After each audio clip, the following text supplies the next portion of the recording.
Good morning, good afternoon. In this lesson, we're going to cover the Adobe Creative Suite Adobe Photoshop program and how to create files and what the different settings mean, because just creating a file might not give you what you want.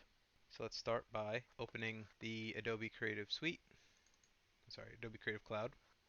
Your apps will be listed under All Apps. You'll see Photoshop.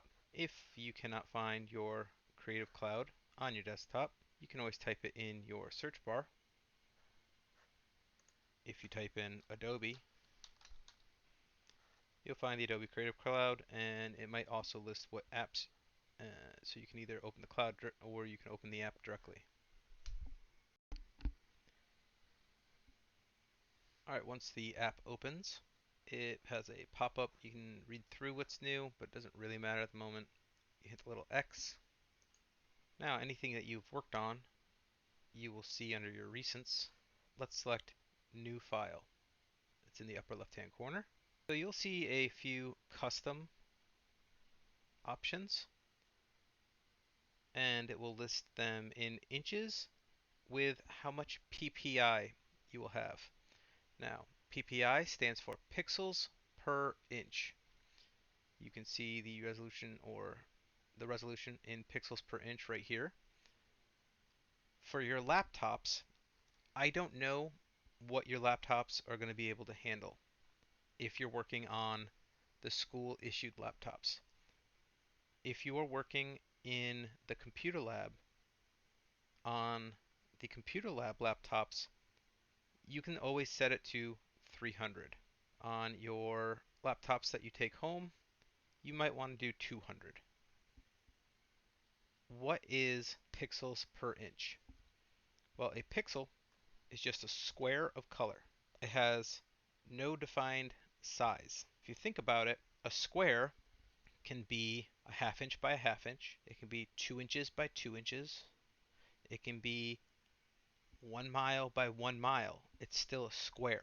That's how a pixel operates. The amount of pixels per inch in a 5 by 5, so if you make a 5 by 5 grid, you have 5 inches going across and 5 inches going up and down, so vertical and horizontal.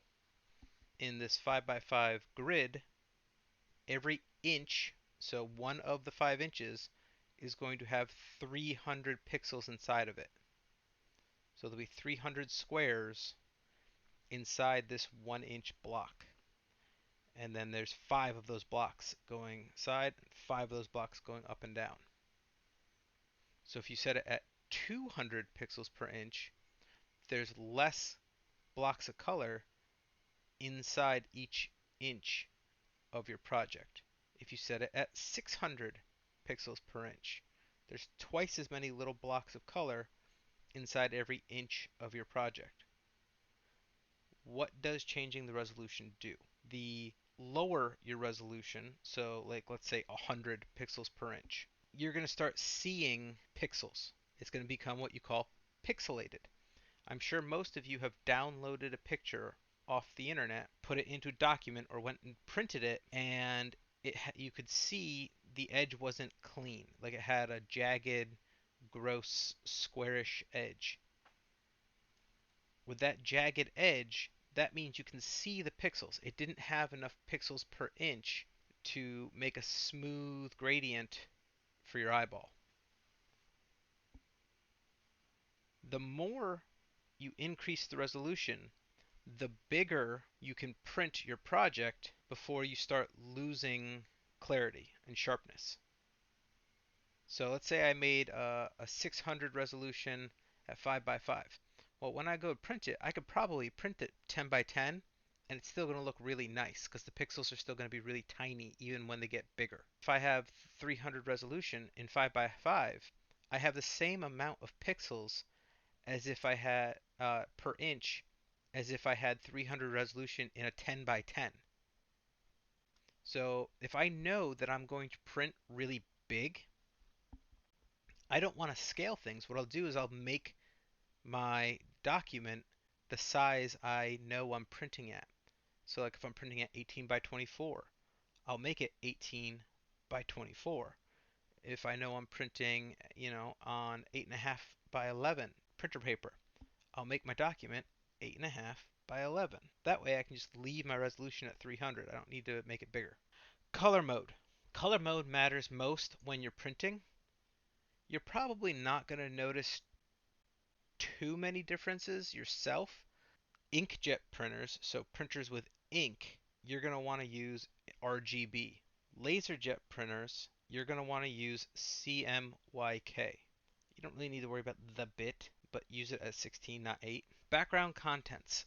Um, I tend to like to work with a transparent background because it works for everything, and I can just fill it if I want to later. And don't worry about changing the color profile. To recap, set your document to the size you know it's going to be presented for width and height. Set the resolution to 300. Set your color mode to CMYK. You're going to want this as your general settings for every document that you turn in that's a Photoshop document. Your width and height, if we're just doing a standard project, probably be 8.5 by 11. That way we can print it on our normal printers. If we're doing something that is poster size, I will tell you what dimensions on that project. You can also change your dimensions here from inches to, if you know that you're working in centimeters or millimeters, you can change it to that. If you know how many pixels you need, you can also work in pixels. See if I change this to pixels, changes it up to 1500 by 1500. Now, you can use math to figure out how big this document would print out by dividing 1500 by 300. So you divide the height by the resolution, and it gives you 5, because the zeros cancel out. 15 divided by 3 is 5, so it's 5 inches. I normally just work in inches.